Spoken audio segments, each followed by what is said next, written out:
Hello বাচ্চো, welcome to Biohack NEET প্রস্তুতির জন্য বাংলা ইউটিউব চ্যানেল। এনএমসির নিউলি অ্যাপয়েন্টেড ডিরেক্টর তিনি পিটিআই একটা সংবাদ মাধ্যমে এসে জানিয়েছেন যে নিট 2025 সালে কিছু সংখ্যক মেডিকেল সিট অবশ্যই ইনক্রিজ হবে। যখন এনএমসির বিভিন্ন রকম স্ক্যাম, বিভিন্ন রকম ঘটনা আমাদের সামনে আসা শুরু করেছে। তোমরা চাইলে পিটিআই এর যে ভিডিওটা ইউটিউবে আছে তোমরা দেখে নিতে পারো।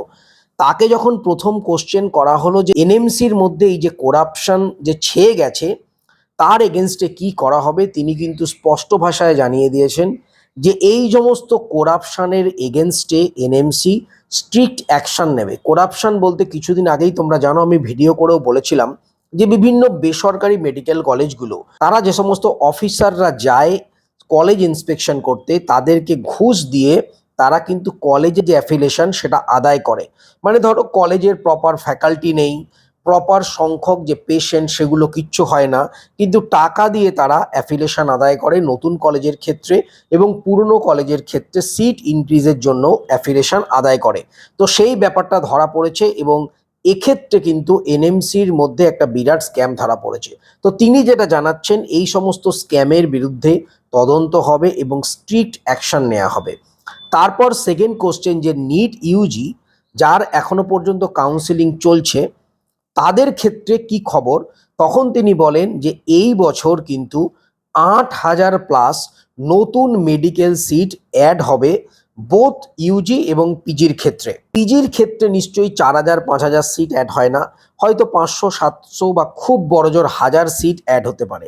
তো 7,000 যে সিট সেটা কিন্তু যদি বাস্তবে হয়, আমি জানি না অনেকে অনেক কথাই বলে কিন্তু বাস্তবে সেগুলো মেলে না, যদি বাস্তবে হয় তাহলে আমরা ধরে চলতে পারি 7,000 মতো সিট কিন্তু নিট ইউজি 2025-এর ক্ষেত্রে অ্যাড হওয়ার একটা সম্ভাবনা রয়েছে। তবে এর মধ্যে এই যে 7,000 সিট তার মধ্যে ম্যাক্সিমামটাই কিন্তু হবে প্রাইভেট সিট, এ ব্যাপারে কনফার্ম, কেননা গভর্নমেন্ট 7,000 সিট বাড়ার সম্ভাবনা একেবারেই নেই। আর প্রাইভেট সিট বাড়লে সেটা যাদের টাকা পয়সা প্রচুর আছে তাদের ক্ষেত্রে একটা পজিটিভ, কিন্তু সাধারণ মধ্যবিত্ত মানুষ, খেটে খাওয়া মানুষ বা সাধারণ ঘরের ছেলেমেয়েরা তারা প্রাইভেটে পড়ার সুযোগ তো পাবেই না, উল্টে তাদের কোনো রকম স্কোপ নেই যে প্রাইভেট মেডিকেল কলেজে পড়ে। তো এই 7,000 সিট যদি বাড়ে তাহলে সেক্ষেত্রে সেটা অবশ্যই ম্যাক্সিমামটা কিন্তু প্রাইভেট সিট হবে। তিনি আরও যেটা বলছেন এই যে অনগোয়িং কাউন্সিলিং প্রসেস চলছে, এই অনগোয়িং কাউন্সিলিং প্রসেসের মধ্যে যে সমস্ত ইনস্টিটিউটগুলো অংশ নিচ্ছে, এছাড়াও কিছু কিছু ইনস্টিটিউট রয়েছে যারা কিন্তু রীতিমতো পুরনো এক্সিস্টিং মেডিকেল কলেজে সিট বাড়বার জন্য বা নতুন নতুন কিছু মেডিকেল কলেজ নতুন ওপেন করবার জন্য তারা কিন্তু রীতিমতো এনএমসির কাছে ইনফরমেশন পাঠিয়েছে এবং তারা এনএমসির অ্যাফিলিয়েশনের জন্য বসে আছে। এনএমসিও জানালো যে নির্দিষ্ট টাইম অন্তর সেই সমস্ত কলেজগুলো ভিজিট হচ্ছে এবং ইন্সপেকশন কিন্তু চলছে। এবার এই ইন্সপেকশন হওয়া, অ্যাফিলিয়েশন পাওয়া, এরগুলোর মধ্যে একটা টাইম গ্যাপ থাকে যে গেলাম আর সঙ্গে সঙ্গে ইন্সপেকশন করলাম, অ্যাফিলিয়েশন দিলাম, সেটা নয়। বেশ কিছু ক্রাইটেরিয়া থাকে, অফিসিয়াল ওয়ার্কের প্রয়োজন, তো সেইগুলো কিন্তু ভেতরে ভেতরে চলছে। এটা এনএমসির যে ডিরেক্টর প্রকাশ্যে তিনি পিটিআই যে নিউজ মিডিয়া চ্যানেল সেখানে তিনি বলছেন। তার মানে একটা জিনিস তোমরা ধরে চলতে পারো যে নিটের যে কাউন্সেলিং এমসিসির ক্ষেত্রে রাউন্ড 1 প্রায় শেষের মুখে, রাউন্ড 2 শুরু হবে। কিছু কিছু স্টেটে যেমন আমাদের ওয়েস্ট বেঙ্গলের ক্ষেত্রে এখনো রাউন্ড 1 কমপ্লিট হয়নি। তো রাউন্ড 1-এ সেই সমস্ত নতুন যে সমস্ত ইনস্টিটিউটগুলো যাদের ধরো সিট বাড়বে বা নতুন যে সমস্ত মেডিকেল কলেজগুলো খুলবে বলে উনি বললেন, ডিরেক্টর সাহেব বললেন, সেইগুলো কিন্তু আমাদের রাউন্ড 2 বা রাউন্ড 3-তে আমরা দেখতে পাবো।